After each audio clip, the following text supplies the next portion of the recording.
I just had an email from somebody who said, "I hope you find God in 2008, which is a very positive sentiment, and thank you very much for that. However, I hope you're wrong about it because, well, from what I've heard about God and the way he likes to do things, and particularly the kind of people that he tends to attract, well, all these things have combined to make me hope that he stays as far away from me as humanly or inhumanly possible." We are talking, of course, about the God of the desert, the God of death. And we know that all three desert dogmas are variations on the same death cult. And they all worship this same God of supposed love and benevolent mercy, which is presumably why they hate each other with such a violent passion. I don't know, you'd have to ask them that.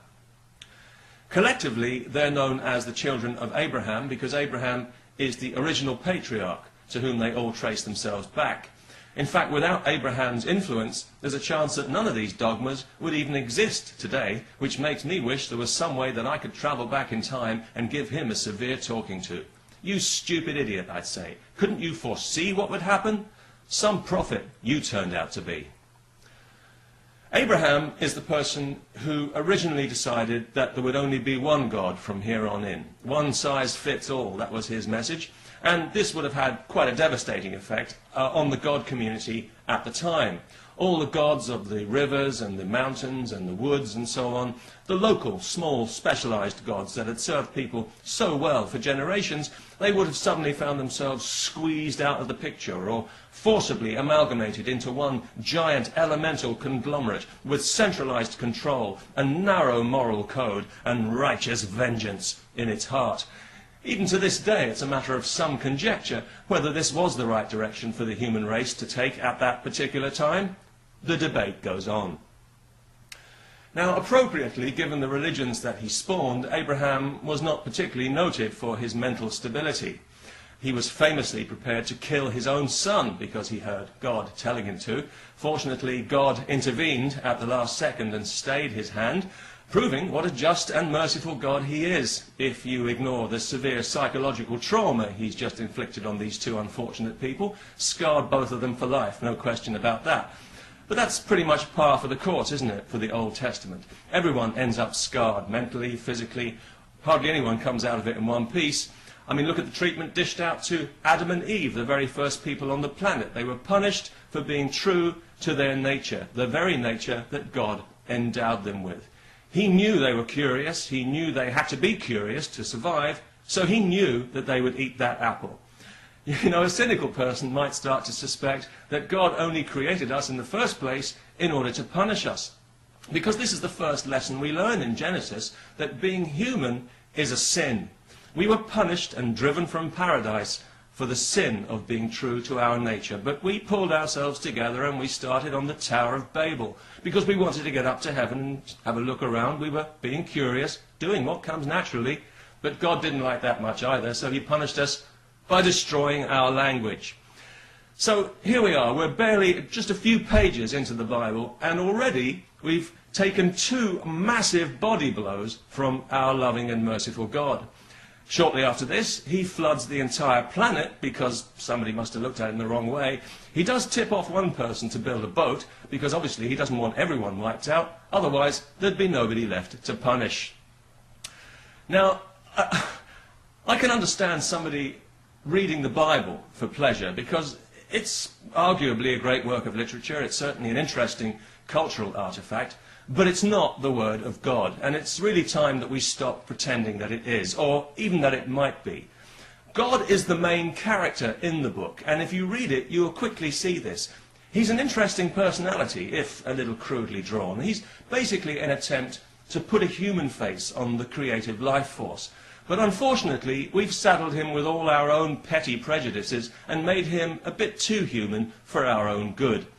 Because one thing I've noticed is that being human really only works for humans. It doesn't transfer at all well to deities. Human gods tend to be willful, violent, and unpredictable in a shallow, ego-driven kind of way.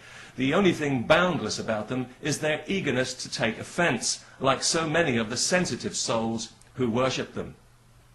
But if you're looking for offense, well then look no further than the Bible, surely one of the most offensive books that you could read.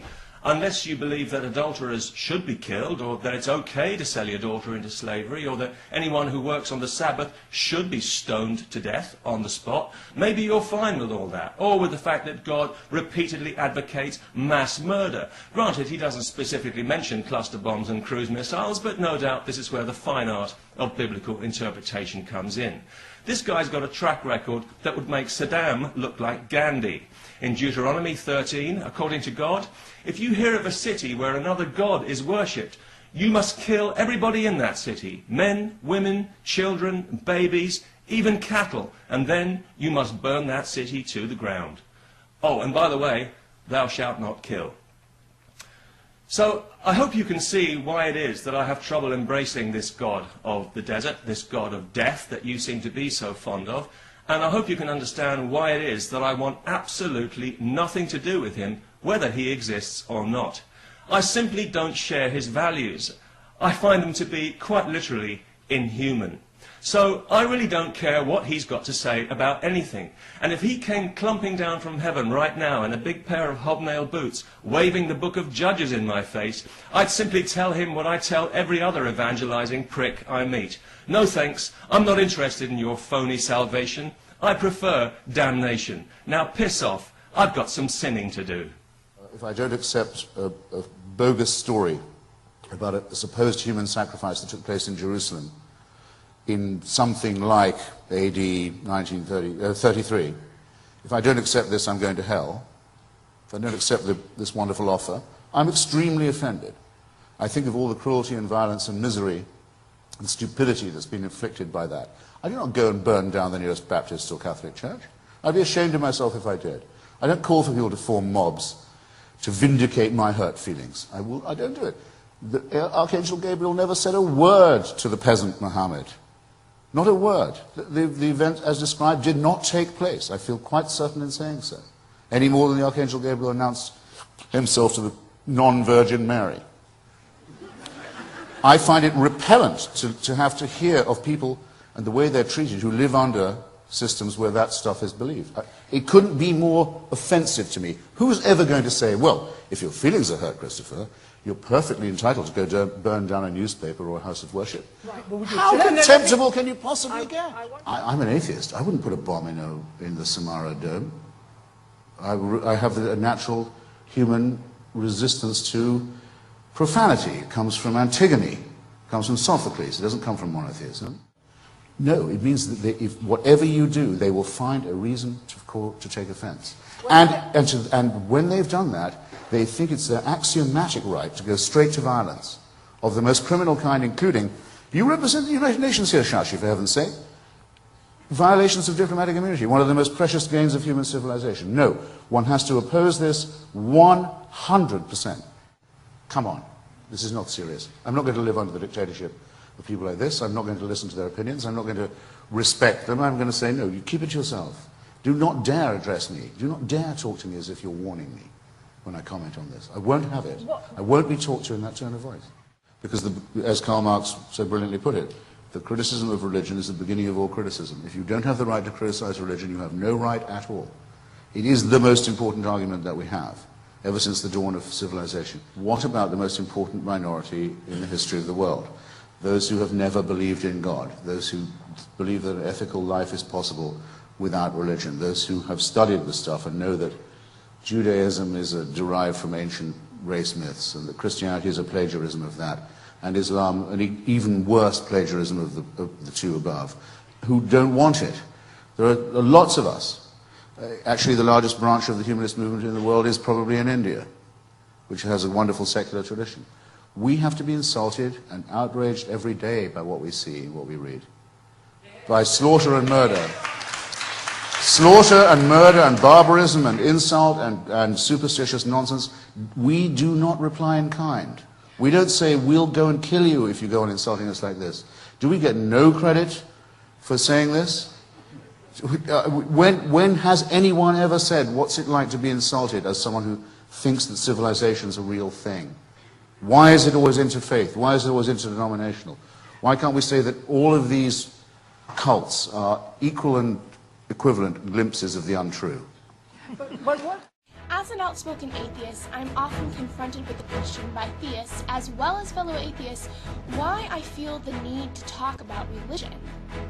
You're an atheist. Why do you care? They say. I really don't think you should talk about it so much. They say.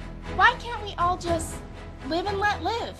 They say. Lacey, why is it such a big deal?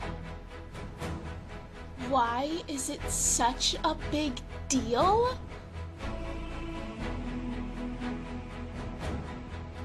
Religion matters to me as an atheist because it imposes its capricious morals on me in the form of laws. For example, blue laws which prohibit what I can do on certain days of the week, or the battle against making abortion legal. The Roe v. Wade overturn would be completely detrimental. Not to mention the battle for homosexual equality still rages on. The opposing force to giving these individuals equal freedoms is, of course, religious institutions. Institutions which incidentally don't have to pay taxes, which increases the overall burden on everybody else. Yes, that includes atheists, and churches are often the last institutions who need financial support. And what happened to I pledge allegiance to the flag of the United States of America, and to the republic for which it stands, one nation, indivisible, with liberty and justice for all.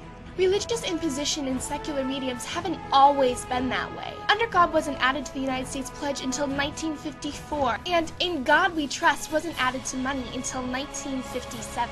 I guess I missed the memo where we turned into a theocracy. Religion matters to me as an atheist because billions of innocent people have died in its name. Ashoka's conquest of Kalinga, the 2nd century battle for the Jewish Holy Land, the Crusades, the 16th century French wars on religion, persecution of the Waldensians, the 18th century Taiping Rebellion, the Second Sino-Japanese War, the Holocaust, the 30 Years' War. And the list goes on and on and on. As an atheist, I care about religion because it has a heavy push to stifle funding for progression in science and technology. For example, religious institutions are the ones that are pushing to prohibit stem cell research, which is one of the most promising medical fields known to us today. Catholics have also been pushing to prohibit condom usage in a world where AIDS is on the rise, contributing to the spread of disease. Religion also pushes to put creationism in schools alongside evolution. Creationism is not a scientifically accredited study. It also pushes for abstinence-only education, which contributes to the spread of disease and teen pregnancy. Further regression that religion pushes for in their arena of science and technology is claiming that global warming is a myth or a government conspiracy. This idea is founded on the idea that God is watching over us all and he wouldn't let the earth go to shit. But aside of the objective, it's also important to remember the subjective. Religion imposes all kinds of psychological turbulence on its members. Religion robs children of free thinking. It cages their mind with indoctrination before they can even get a chance. Religion is sexually oppressive by telling members what the right and wrong bedroom practices are. It also pushes for no premarital sex, so when members do indulge, as is a natural human instinct, they often feel guilty, ashamed, and like they've done something dirty, when really, they haven't. Religion is also oppressive to many other groups that aren't the typical 32-year-old white male. It often discriminates against people of color, homosexuals, and women. As an atheist, I care about religion because atheists are actively discriminated against in supposedly public institutions. Take, for instance, the Boy Scouts, a taxpayer-funded institution. It doesn't allow atheists to participate in its program. As an atheist, I care about religion because in Texas, Tennessee, North Carolina, South Carolina, Mississippi, and Maryland, I can't hold a public office. Nobody ever says anything. Everybody just wants to sit back and let problems work themselves out. It's been 2,000 years, and this problem still isn't fixed. It's time you fucking do something. Not just the delusional religious zealots. I'm talking to you too, atheists. Yeah, you, who sit there and let yourself be trampled on like that's just the way it is. That's not the way it is unless you let it be. Open your mouth. This is delusion on a massive scale. Delusion that affects you every day, whether or not you realize it. Why do I care? Here's a better question. Why not you? The great and Oz has spoken! Who are you? Oh, I am the great and powerful Wizard of Oz. You are? I don't believe you. No, I'm afraid it's true. There's no other wizard except me. You humbug! Yes, it's exactly so. I'm a humbug. Oh, you're a very bad man. Oh, no, my dear. I'm a very good man. I'm just a very bad wizard.